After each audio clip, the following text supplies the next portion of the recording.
शुरुआत करते हैं दोस्तों आज की न्यूज़पेपर की। हम पहली न्यूज़ देखने वाले हैं, पार्टिकुलरली एक एडिटोरियल को ही हम यहाँ पर डिस्कस करेंगे। एडिटोरियल लिखा गया है कि गवर्नमेंट ऑफ इंडिया की तरफ से किस प्रकार से जो हमारी इंटरमीडियरी हैं, सोशल मीडिया कंपनीज़ हैं, उनके लिए नए नए गाइडलाइन लेकर के आ रही है ताकि उनके ऊपर वो कंट्रोल जमा सके। तो कुछ नए अमेंडमेंट रूल्स लेकर के आई है government of India social media intermediary को लेकर के। ठीक है, इसी से रिलेटेड कुछ गाइडलाइंस यहाँ पर हम डिस्कस करने वाले हैं। तो नया जो अमेंडमेंट रूल्स हम देख रहे हैं सोशल मीडिया गाइडलाइंस के ऊपर, ठीक है, जिसके चलते चलते उसके पास पावर आ गई है कि वो सेंसरशिप लगा सकती है। जैसे कि अभी हाल ही में आपने देखे हैं, बीबीसी की बात कर लें। बीबीसी की जो डॉक्यूमेंट्री रिलीज की गई थी नरेंद्र मोदी के ऊपर में, उसमें क्या हुआ, गवर्नमेंट ऑफ इंडिया ने उसके ऊपर बैन लगा दी, उसके ऊपर सेंसरशिप लगा दी। अब सरकार ही यदि ये निर्णय करने लग जाए कि ये चीज़ गलत है कि सही है, तो फिर तो जुडिशरी की हमें ज़रूरत ही नहीं पड़ेगी। ठीक है, जुडिशरी की कोई ज़रूरत ही नहीं है, फिर तो सुप्रीम कोर्ट और हाई कोर्ट कोई काम का ही नहीं रह गया। इसलिए सबसे पहले तो ऐसा सिस्टम होना चाहिए कि भाई जो कानून बना है, कानून तय करेगा कि गलत है कि सही है, सरकार तय नहीं करेगी। और ना ही सरकार सज़ा तय करेगी कि इसके लिए क्या सज़ा होना है। तो इस प्रकार से हमने बीबीसी की घटना देखे थे, तो बीबीसी की तर्ज पर ही ये एडिटोरियल लिखा गया है। सरकार फॉल्स न्यूज़ या फिर फेक न्यूज़ का बहाना लेकर के कुल मिलाकर के सोशल मीडिया के ऊपर कंट्रोल रखना चाहती है। दूसरी नंबर की बात हमको यहाँ पर यह भी देखने को मिलती है कि बहुत सारी ऐसी कंपनियां हैं इसका विरोध नहीं कर पा रही हैं, उनको अपने देश में व्यापार चलाना है। कुछ एक ही ऐसी कंपनियां हैं जो कि सरकार को घसीटती हैं, कोर्ट में ले जाती हैं, लेकिन ऐसा हर कोई नहीं कर पाता है। तो इस प्रकार से हम देख रहे हैं यहाँ पर कई क्वेश्चन खड़े होते हैं। क्या यूनियन गवर्नमेंट या फिर सेंट्रल गवर्नमेंट या फिर इसका कोई भी विभाग एक रेगुलेटिंग एंटिटी बन सकता है? पहले नंबर का क्वेश्चन तो ये है कि हम खुद ही रेगुलेट करना चालू कर दें किसी भी चीज़ को। अभी यदि हिस्ट्री की बात करें तो फैक्ट चेक यूनिट की बात करी गई थी, कहाँ पर, आईटी अमेंडमेंट रूल 2023। आईटी मतलब intermediary guideline and digital media ethics code, amendment rule 2023। Union government ने एक प्रोविज़न जोड़ दिया है, काय का, fact check unit. Fact check unit नई जोड़ी गई है, अभी इसमें नया प्रावधान किया गया है ताकि आइडेंटिफाई किया जा सके फेक और फॉल्स और मिसलीडिंग ऑनलाइन कंटेंट को रिलेटेड टू द गवर्नमेंट। और यही हाल ही में हमने देखे हैं बीबीसी के मामले में। सरकार क्या बोल रही है, ये जो डॉक्यूमेंट्री है फेक है, डॉक्यूमेंट्री गलत है, या फिर लोगों को मिसलीड कर रही है सेंट्रल गवर्नमेंट के प्रति, नरेंद्र मोदी के प्रति। इसलिए हमने क्या काम कर दिया, इसके ऊपर सेंसरशिप लगा दी है। एकदम चीज़ें यहाँ पर मैच खा रही हैं। कुल मिलाकर के यहाँ पर ये बात पता चलती है कि सरकार किसी की आलोचना सुनना नहीं चाहती है। अलग अलग तरीके से कैसे करके हम किसी को दबा सकते हैं, यहाँ पर ये चीज़ हमको देखने को मिल रही है। अब फिर ये जो यूनिट स्थापित करी गई है, कंटेंट की छटाई करेगी, कंटेंट के बारे में देखेगी कि कौन सा सही है कौन सा नहीं है। Such as social media companies और net service provider will have to take action. अब इसके बाद क्या काम करना है, सोशल मीडिया कंपनी खुद ब खुद इस न्यूज़ को हटा देगी या फिर नेट सर्विस प्रोवाइडर को ये काम करना पड़ेगा। कुल मिलाकर के यहाँ सेफ हार्बर प्रोटेक्शंस हमको देखने को मिल रहा है सेक्शन 79 आईटी एक्ट का, जहाँ पर हमें ये पता चलता है, जो कि अलाउ करता है intermediaries to avoid liabilities for what third parties post on their website. लेकिन 79 आईटी एक्ट का क्या कह रहा है कि सोशल मीडिया कंपनीज को थोड़ी सी उसने छूट दे दिया है। थर्ड पार्टी मतलब मैं उसके ऊपर क्या पोस्ट कर रहा हूँ, इस चीज़ से उस कंपनी को फ्री कर दिया गया है। इस प्रकार से आप देखेंगे ये जो कंडीशन पैदा हो रही है ये स्वीकार योग्य नहीं है और प्रॉब्लम पैदा करने वाली है। सेक्शन 69A आईटी एक्ट 2000 का ये इल्यूसिडेट्स मतलब होता है व्याख्या करना। ये व्याख्या करता है procedure to issue take down orders. यहाँ पर बताए गए हैं कि कैसे करके आप किसी भी वेबसाइट से कंटेंट को हटाएंगे। आपको इसको रिमूव करना पड़ेगा आपकी वेबसाइट से, फेसबुक से, व्हाट्सएप से, which this notified amendment could bypass. इसके अलावा Shreya single versus union of India की तरफ से जो डिसीजन दिया गया था, ठीक है, एक वर्डिक्ट है, यहाँ पर क्लियर गाइडलाइन दी गई है ब्लॉकिंग कंटेंट को लेकर के। लेकिन फिर बात वहीं पर आ जाती है कि आप बिना किसी अपील के कैसे ये कदम उठा दे रहे हो कि मैं जो बोल दूंगा वो सही है, इसको डिलीट करो तो डिलीट करो। लेकिन आप कौन होते हो डिलीट करने के लिए बोलने वाले? ये काम तो सुप्रीम कोर्ट करेगा या फिर हाई कोर्ट करेगा, आप खुद ही जज की तरह कैसे काम करने लग गए हैं। और कुछ ही एक कंपनी है जैसे कि ट्विटर जैसी कंपनियां जो कि ठीक है अपने आप को कोर्ट में लेकर के जाती हैं और सरकार की तरफ से जो लड़ाई चल रही है उनकी कंटिन्यू होती है। यदि आप किसी भी प्लेटफॉर्म की जो इम्यूनिटी है उसको रिमूव कर देते हो, उसके ऊपर खतरा पैदा करते हो, for content that is flagged by a government unit, it is clear that union government intend to create a chilling effect on the right to speech। कुल मिलाकर के ऐसा लगता है कि union government right to speech के ऊपर chilling effect लेकर के आ रही है, expression on an public platform. तो राइट टू स्पीच हो चाहे ऑनलाइन प्लेटफार्म के ऊपर आप किसी चीज़ को एक्सप्रेस कर रहे हैं, यहाँ ये सारी चीज़ें खतरे में जा रही हैं।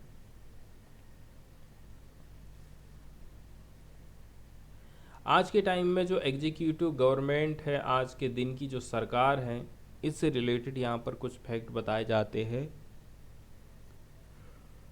कि यदि आप सही बोल रहे हो तो ये नॉन नेगोशिएबल और मेन रोल है जर्नलिज्म का किसी भी डेमोक्रेसी में।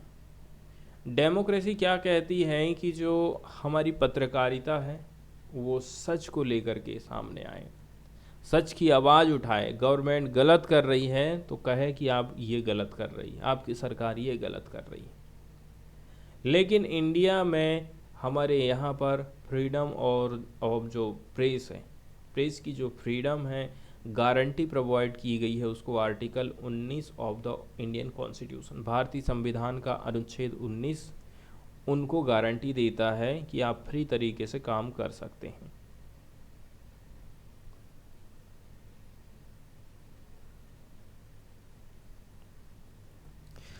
इसके बाद नेक्स्ट जो एडिटोरियल हम डिस्कस करने वाले हैं वो आर्टिफिशियल इंटेलिजेंस से रिलेटेड है, जिसको शॉर्टकट में हम एआई बोलते हैं। तो आर्टिफिशियल इंटेलिजेंस की मदद से हम कैसे करके हमारी जो संसद है या फिर विधानसभा है वहाँ पर जो प्रोसीडिंग हो रही है, कार्रवाई हो रही है, उसको और भी बेटर तरीके से अंजाम दे सकते हैं। इसके लिए आर्टिफिशियल इंटेलिजेंस किस प्रकार से मदद कर सकता है, इसके बारे में यहाँ पर आर्टिकल लिखा गया है। आर्टिफिशियल इंटेलिजेंस आज के टाइम में अट्रैक्ट कर रहा है, चाहे वो एंटरप्रेन्योर हो, पॉलिटिकल लीडर हो, पॉलिसी मेकर हो, पूरे विश्व भर में सबको ये आकर्षित कर रहा है। ज़्यादातर जो मैच्योर डेमोक्रेसीज़ हैं आज के टाइम में आर्टिफिशियल इंटेलिजेंस टूल का इस्तेमाल कर रही हैं ताकि वो बेटर तरीके से लेजिस्लेशन का काम कर सके, पार्लियामेंट्री की जो प्रोसीजर्स है उसको पूरा कर सके। एग्जाम्पल के तौर पर artificial intelligence tool can assist parliamentarians. Bharat की संसद में जो लोग बैठे हुए हैं एआई का इस्तेमाल करके बढ़िया तरीके से रिस्पॉन्सेस तैयार कर सकते हैं किसी भी लेजिस्लेटर के लिए। जैसे मुझसे कोई क्वेश्चन पूछ रहा है, ठीक है, मुझसे यदि कोई क्वेश्चन पूछ रहा है तो कैसे मैं उसको अच्छे तरीके से जवाब दे सकता हूँ, तो इसके लिए मेरी मदद कौन करेगा? आर्टिफिशियल इंटेलिजेंस मदद करेगा। इसके साथ साथ में मेरी रिसर्च की जो क्वालिटी है उसको एआई की मदद से हम इम्प्रूव कर सकते हैं। किसी भी बिल के ऊपर आप इंफॉर्मेशन प्राप्त कर सकते हैं। इसके अलावा मुझे संक्षेप में कोई चीज़ देना है उसके लिए भी चीज़ मैं तैयार कर सकता हूँ। And providing information on particular house rules. House rule से रिलेटेड क्या क्या इंफॉर्मेशन है वो मुझे मिल जाएगी।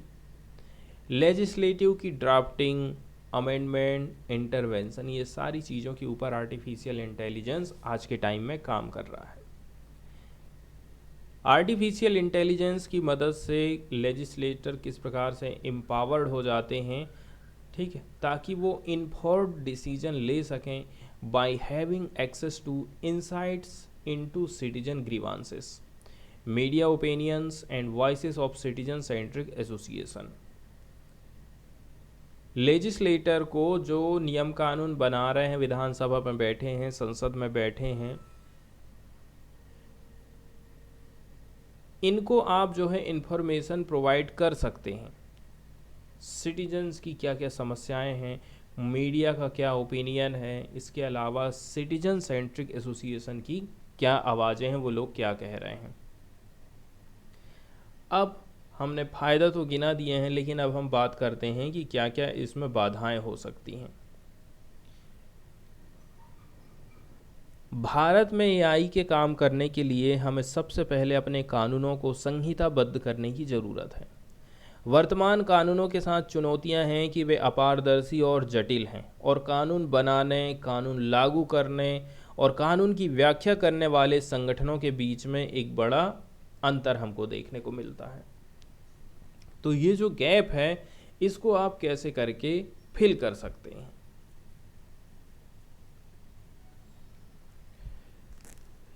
भारत सरकार ने इंडिया कोड पोर्टल स्थापित करने का काम तो बहुत अच्छा किया है, लेकिन इसे सत्य के एकल स्रोत के रूप में पूरी तरह से आप भरोसा नहीं कर सकते हैं, ठीक है। जैसे गवर्नमेंट ऑफ इंडिया ने क्या काम करी है, single source of truth portal बनाई है, ठीक है, इंडिया कोड पोर्टल का निर्माण किया गया है। The interface should contain a complete chain right from the parent act to the subordinate pieces of legislation passed by the central government and the amendment notification, enabling any entity to get 360 description, 360 view। बहुत सारी आपको 360 degree में information यहाँ से मिल जा रही है। तो इस प्रकार से जो रिक्वायरमेंट हो जाता है अपने आप में एक क्रिटिकल है स्पेशल सिचुएशंस में, जैसे कि कोविड-19 के टाइम पीरियड पर एग्जांपल के तौर पर यदि हम बात करें, कोविड-19 से लड़ाई लड़ने के लिए हमने बहुत सारे प्रयास किए थे। सेंट्रल गवर्नमेंट ने इशू किया था लगभग 900 से भी ज़्यादा नोटिफिकेशन को।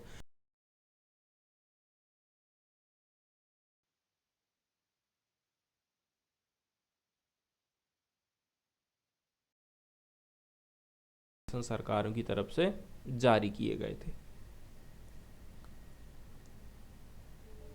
आज के टाइम में ज़रूरत है कि हम जो है कुछ कानून बनाएं। We need to make laws machine consumable with a central law engine.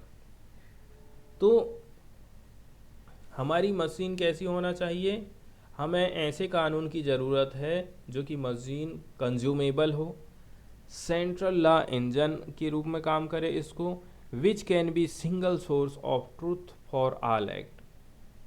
जितने भी काम है, जितने भी आप चीज़ें कर रहे हैं उसके लिए एक सही रास्ते के रूप में ये काम करके। एग्जाम्पल के तौर पर यदि हम बात करें, आर्टिफिशियल इंटेलिजेंस हमें सहायता करती है if an entrepreneur want to open a manufacturing unit in Maharashtra. यदि मैं एक उद्यमी हूँ, बिजनेसमैन हूँ और मैं चाह रहा हूँ कि मैं महाराष्ट्र में एक यूनिट स्थापित करूँ, तो क्या क्या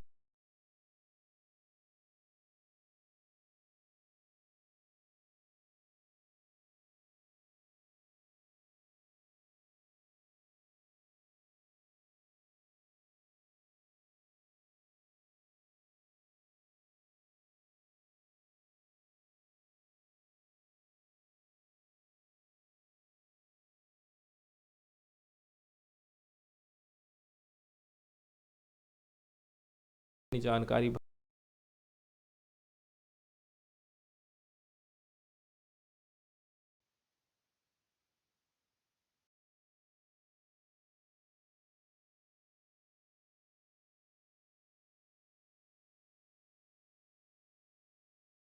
उनकी कैसे करके ये मदद कर रहा है।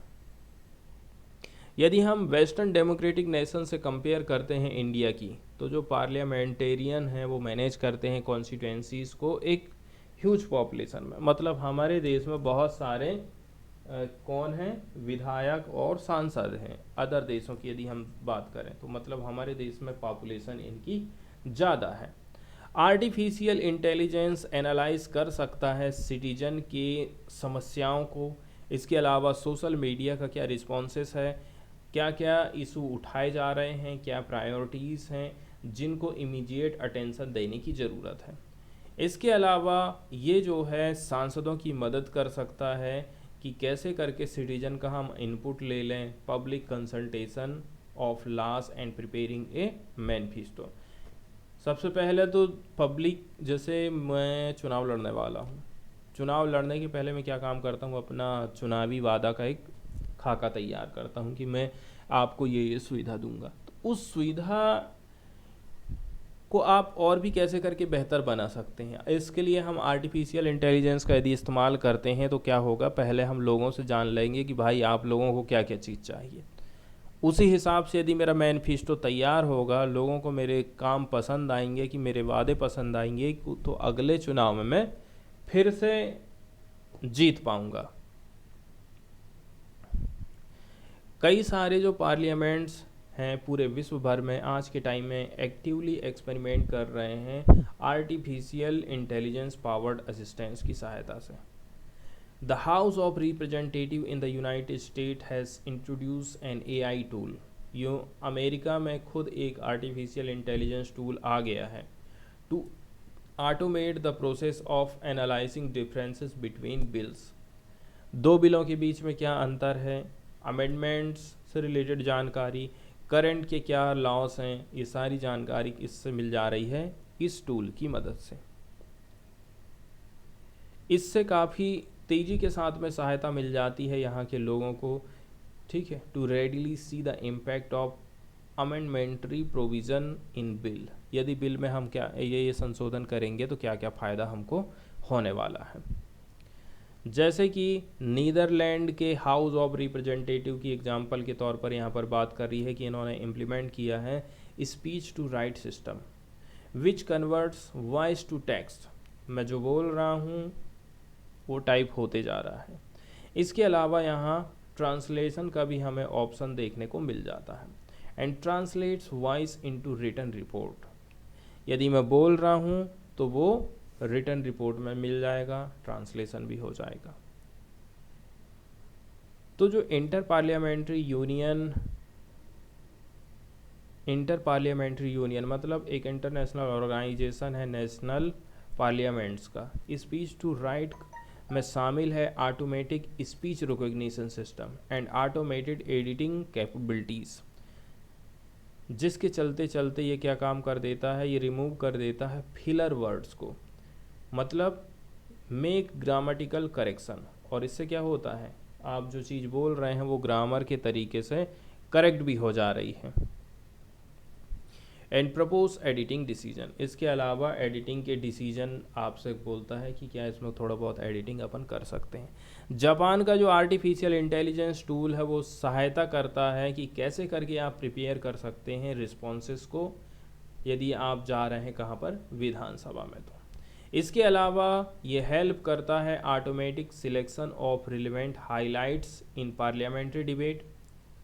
पार्लियामेंट में यदि कोई डिबेट हो रही है तो उसकी जो मेन मोटी मोटी बातें हैं उनको हम हाईलाइट कर सकते हैं। ये लेकर के आया है जापान का आर्टिफिशियल इंटेलिजेंस टूल।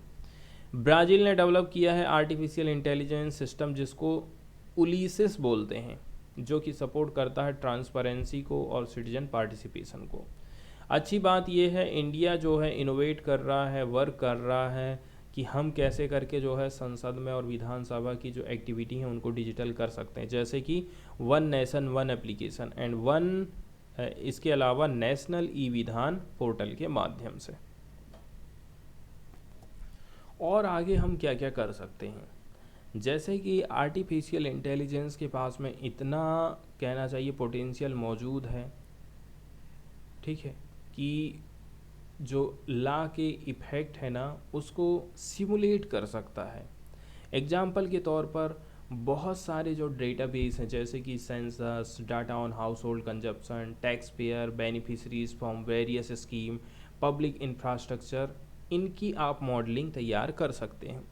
इस केस में क्या का आर्टिफिशियल अनकवर कर सकता है, अनावरण करता है, हटाता है potential outcome of A policy. किसी भी पॉलिसी का कितना रिजल्ट हमको मिलेगा आर्टिफिशियल इंटेलिजेंस बता देगा। इसी समय में, इसी सेम टाइम में ये हमें हेल्प करता है कि हम जो है लॉस को, जो हमारे आउटडेटेड लॉस हैं उनको हम चेंज करें in the present circumstances which require amendment. कौन कौन से ऐसे कानून हैं जिसमें हमें संशोधन करने की ज़रूरत है आज के टाइम के हिसाब से, इसमें भी आर्टिफिशियल इंटेलिजेंस मदद कर सकता है। एग्जाम्पल के तौर पर जो एपिडेमिक डिसीज़ एक्ट 1897 है, ये कोविड-19 पेंडेमिक सिचुएशन को हैंडल नहीं कर पा रहा है when the virus seem to have overwhelmed in the country. तो ना केवल ऐसे बल्कि बहुत सारे ऐसे प्रोविज़न हैं इंडियन पीनल कोड में जो कि कंट्रोवर्शियल हैं और किसी काम के नहीं हैं। यदि हम बात करें आर्टिकल 309 की, अटेम्प्ट सुसाइड की, आईपीसी की, ये कंटिन्यू एक क्रिमिनल ऑफेंस है। We have many pieces of criminal legislation that were enacted more than 100 years एगो।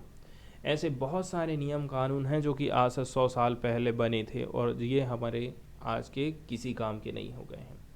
इसमें इंक्लूडेड है press and registration of book act 1867, public gambling act 1867, prison act 1894। Covid pandemic ने हमें जो है स्ट्रॉन्ग भरोसा दिला दिया है किसके ऊपर, डिजिटल मीडिया इनिशिएटिव के ऊपर एंड डिजिटाइजेशन सर्विस के ऊपर। तो ये जो मोमेंटम चीज़ पकड़ा है इसका हमें सही तरीके से इस्तेमाल करना है, इसको हमें कंटिन्यू आगे बढ़ाते रहना है, लॉ के फील्ड में, पॉलिसी मेकिंग के फील्ड में, पार्लियामेंट्री एक्टिविटीज़ के फील्ड में, ताकि हम जो है आर्टिफिशियल इंटेलिजेंस की पावर का अच्छी तरह से इस्तेमाल कर सकें। तो आर्टिफिशियल इंटेलिजेंस जो है इसको हमें इनकरेज करना है, ये ओपन मैनर में होना चाहिए, ट्रांसपेरेंट मैनर में होना चाहिए और सिटीजन फ्रेंडली मैनर में होना चाहिए। आर्टिफिशियल इंटेलिजेंस एक पावरफुल टूल है, लेकिन but at the end of the day we should be mindful of fact that it is means to end and not an end in itself। इसके बाद वाली जो न्यूज़ है वो हम देखने वाले हैं। भारत में जो टाइगर की पॉपुलेशन है वो 3000 से भी ज़्यादा हो गई है, सेंसस से हमें ये पता चलता है। Population has grown the most in Shivalik hills. ज़्यादातर जो बाघों की संख्या है वो शिवालिक की पहाड़ियों में हमें देखने को मिली है। गैंगेटिक फ्लड प्लेन्स, गंगा के जो बाढ़ के मैदान हैं यहाँ पर इनकी संख्या बड़ी है, लेकिन डिक्लाइन देखने को मिला है हमको वेस्टर्न घाट में इनकी संख्या में। Though major population are said to be stable, ठीक है, लेकिन एक बात यहाँ से ये है कि ज़्यादातर जो इसकी जनसंख्या है वो स्टेबल मानी जा रही, स्थिर मानी जा रही है। According to the data released by the PM, the number of tiger in India increased by 200 in past 4 years. पिछले 4 साल में 200 की वृद्धि हुई है बाघों की। 2006 में 1411 थे, फिर 4 साल बाद जनगणना हुई, 1706 हो गए, 14 में 2226, 18 में 2967 और 2022 में 3167। तो इस प्रकार से हम देख रहे हैं कि जो टाइगर की पॉपुलेशन की जो संख्या है 3000 को क्रॉस कर गई है और 2022 में कितने हैं 3167। हर 4 साल में ये जनगणना होती है। A tiger at Van Vihar national park in Bhopal on Sunday. तो ये वन विहार जो कि भोपाल में स्थित है, वहाँ पर आपको टाइगर देखने को मिल जाएंगे। यदि आप भोपाल का भी जाते हैं तो वन विहार ज़रूर जाइए। सिटी के अंदर में ही है और बहुत सारी चीज़ें आपको देखने की मिल जाती हैं, जैसे कि यहाँ पर स्नैक्स की बहुत सारी प्रजातियाँ हैं। ठीक है, सर्प उद्यान भी है, एक प्रकार से कहना चाहिए काफ़ी फेमस है, बहुत सारी स्पीसीज देखने को मिल जाती हैं। इंडिया में अभी देखा जाए तो कम से भी कम जो है 3167 टाइगर हैं। ये अंदाज़ा हम लगा रहे हैं लेटेस्ट टाइगर सेंसस का, जिसको पब्लिक में प्रकाशित किया गया है संडे के दिन। जबकि ये जो ऑटेंसिबली है इंक्रीज्ड सिंस सेंसस ऑफ 2018 से इनकी जो संख्या वो बढ़ते जा रही है। The number are not strictly comparable, लेकिन ये जो नंबर मिले हैं इनसे आप उतना ज़्यादा कंपेयर नहीं कर पाते हैं। As a key calculation to compute the maximum and minimum range of tiger population is yet to be done. Minimum और मैक्सिमम रेंज ऑफ जो टाइगर पॉपुलेशन है अभी वो किया जाना बाकी है। तो 2967 टाइगर थे 2018 में, 2226 हुए 2014 में। संडे का जो फिगर था वो प्रोविजनल है एंड कुड बी रिवाइज्ड, यहाँ पर रिवीजन हो सकता है। टाइगर की जो पॉपुलेशन का नंबर है जनता के सामने रखा गया है by prime minister Narendra Modi के द्वारा मैसूरू में संडे के दिन। ठीक है, 8 an event to mark the International Big Cat Alliance Conference. International Big Cat Alliance Conference का आयोजन किया जाना था। इसके अलावा 50वें नंबर की एनिवर्सरी थी प्रोजेक्ट टाइगर के लिए, इसी के मौके पर यह डेटा प्रस्तुत किया गया है। वेस्टर्न घाट में हमें डिक्लाइन देखने को मिल रहा है। शिवालिक पहाड़ी और गंगा के बाढ़ के मैदानों में बाघों की आबादी सबसे अधिक बढ़ी है। इसके बाद मध्य भारत, उत्तर पूर्वी पहाड़ी, ब्रह्मपुत्र बाढ़ के मैदानों और सुंदरबन का स्थान आता है। पश्चिमी घाटों की संख्या में गिरावट आई है और यह इसकी जो प्रमुख आबादी है उसको स्टेबल बताया जा रहा है। बाघों की संख्या का अनुमान कैमरा ट्रैप में पकड़े गए जानवरों और उन जानवरों को जोड़कर लगाया जाता है जो इस तरह से कैद नहीं हुए होंगे। जो टाइगर के जो नंबर हैं एस्टिमेशन लगाए जा रहे हैं एनिमल्स काट इन कैमरा ट्रैप, कैमरा में कितने बाघ हमको देखने को मिले हैं, and those that may not have been captured in this way, और वो भी जो कि इस वे के द्वारा नहीं पकड़े गए हैं या फिर अन्य मेथड के द्वारा उनकी उपस्थिति का पता लगाया गया है। The latter are estimated by statical technique. दो विधि है, एक कैमरा में देख के पता लगा रहे हैं और दूसरा लगा रहे हैं स्टैटिकल मेथड से, मतलब मैथमेटिकल इस्तेमाल से। हमने जो है 3080 यूनिक टाइगर कैमरा में देखे हैं इस समय में in the last census. It was 2603 however for the latest census we have not finished computing the estimation of tiger outside such trap as well as the state wise breakup of tigers.